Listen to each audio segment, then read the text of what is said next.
In the fall of 2016, 3 close friends went hiking deep into the woods, and never came back. But before they vanished, they posted one final photo. At first glance, it looked ordinary, just laughter, sunlight through the trees, and the calm of nature behind them. But zoom in, and something changes. Behind the trees stands a figure.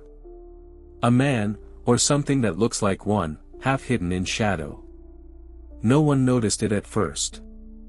Not their families. Not the few friends who saw the post. It took 5 long years, and one chilling discovery, for the truth to finally come out. And when it did, it shattered everything. What happened in that forest? Why did no one come looking sooner? And most importantly, who, or what, was standing behind them? Hit like, subscribe and let's go. They were just regular young adults, barely into their 20s. Every weekend, they'd leave behind the noise of everyday life to escape into nature. No phones, no deadlines, just friendship and fresh air. Their favorite spot was an old hiking trail, thick with pine trees and soft moss underfoot. It wasn't on any official maps, just something they'd found years earlier and kept secret. Tyler was the planner, always with a map in his backpack. Rachel, the photographer, capturing every wildflower and squirrel. And Mike, the quiet one, but always the first to laugh. They felt safe out there. At home, even. Like nothing could touch them. But that October morning felt different. Colder than usual. The woods were silent. No birds. No wind. Just stillness. As if the forest itself was holding its breath. Around noon, Rachel stopped on the trail to snap a photo, the kind she always took, with sunlight pouring through the branches. But this time, as she looked through the lens, her hand trembled slightly. "Did you hear that?" she asked, but the others shook their heads. There had been a sound, distant, low, like a voice, or maybe an echo. She brushed it off. They kept walking. But small things began to change. A pile of rocks, stacked carefully in the middle of the path, they hadn't seen that before. Bark stripped from trees in long, clean lines. No animals. Not a single insect. Just silence, and the faint, growing feeling that they were being watched. Tyler laughed it off. Nerves, probably. But Mike kept glancing over his shoulder. Something had shifted. The forest wasn't the same anymore. And it was only the beginning. As the afternoon wore on, the trail seemed to twist in unfamiliar ways. They'd hiked this route dozens of times, but now, nothing looked quite right. Landmarks were missing. Paths split where they shouldn't. Trees leaned in, closer than before. And then Rachel found it, a piece of red fabric caught high in a branch, too high for anyone to reach. It looked weathered, like it had been there for years. But this trail wasn't popular. No one else came here. Tyler checked the GPS on his phone, no signal. Mike said nothing, but he hadn't smiled in hours. His eyes moved constantly, scanning the tree line. Rachel tried to joke, tried to lighten the mood, but her voice cracked. Deep down, they all felt it. They weren't alone. Something was ahead. Or, something was already with them. Watching. Waiting. And yet, they kept going. Just before sunset, they stumbled upon something none of them could explain, an old campsite, hidden deep off the main trail. Tents long abandoned, torn and mold-covered. A rusted lantern. A backpack, half buried in the dirt, with a driver's license inside. The photo showed a young man. He'd gone missing in 2013. Tyler stared at the ID in silence, the weight of it sinking in. This wasn't just a lost hiker. This was someone whose disappearance had been on the news, someone no one had ever found. And now, his things were here, untouched. Rachel's hands trembled as she picked up a worn journal nearby. Most pages were ruined, except one. A sentence, scrawled in shaky handwriting, "It comes at night. Don't let it see you." Mike backed away, his face pale. Whatever this was, it had happened before.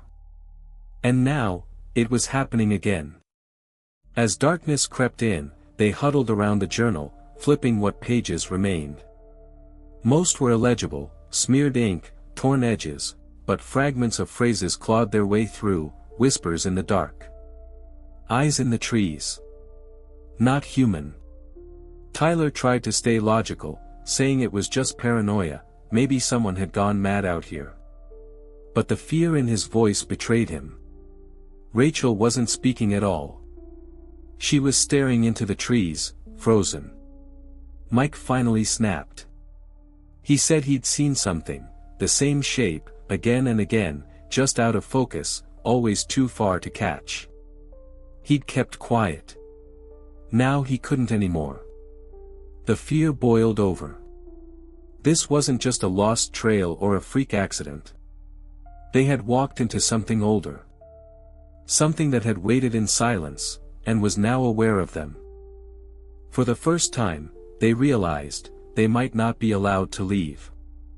Night fell fast, too fast. The forest, once familiar, now pulsed with a presence that felt alive. Heavy, suffocating. Every tree seemed to lean closer. Every sound, a breath too close. Then it appeared. A figure, tall and motionless, standing just beyond the light of their dying flashlight. No face. No features. Just stillness, and the unbearable sense that it was watching. Rachel whispered, "Run," but no one moved. Tyler stepped forward instead, holding up the journal like it might protect them. The figure didn't flinch. Mike began to cry, shaking, whispering that this was what the writer had seen, and it hadn't let him go. Then, without warning, the figure took one slow step forward. The flashlight flickered. Rachel turned and ran. Tyler hesitated. Mike froze. In that moment, choice shattered them. The forest erupted in chaos. And what followed, no one could ever have imagined. They scattered into the dark, branches tearing at their clothes, lungs burning. Screams echoed, not just theirs. Something else. Rachel fell hard, her camera shattering beside her. She didn't get up. Tyler doubled back, screaming her name, but found only silence, and her flashlight, still on. Mike was gone. Just, gone. The forest was no longer a place, it was a trap, shifting and endless, swallowing every sound, every breath. Tyler, shaking, pressed his back to a tree, clutching the journal like it held answers.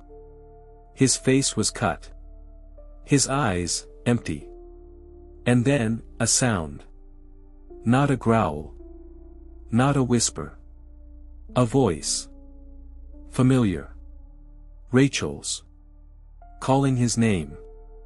But it wasn't coming from ahead, it echoed from behind him. Too close. Too wrong. Tyler turned, tears in his eyes, and saw nothing. But on the ground, a new page in the journal. One he hadn't seen before. Fresh ink. Still wet. Tyler stared at the page, heart pounding. One sentence, scrawled in the same broken handwriting, "It becomes you, if you listen too long." He understood then, it wasn't hunting them. It was luring them. Breaking them down, whisper by whisper, until they stopped being themselves. Until they became part of it. That's what happened to the man from 2013. Maybe even to Mike. Maybe, to Rachel. Tyler closed the journal and covered his ears, shaking his head, screaming into the silence. He refused to listen. Refused to surrender. And for the first time all night, the forest paused. The air shifted. The figure watching from the shadows didn't move. It just faded. Slowly. As if retreating. Tyler stumbled forward, bleeding and shaking, but alive. He followed no path. Just instinct.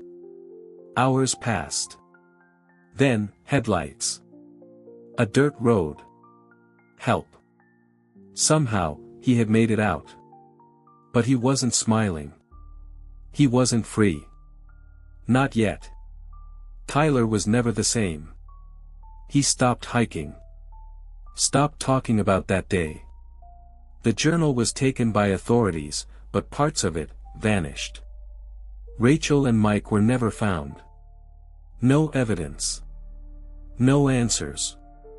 Just their photo, the last one they ever posted, still floating around, shared in online forums, whispered about like a ghost story.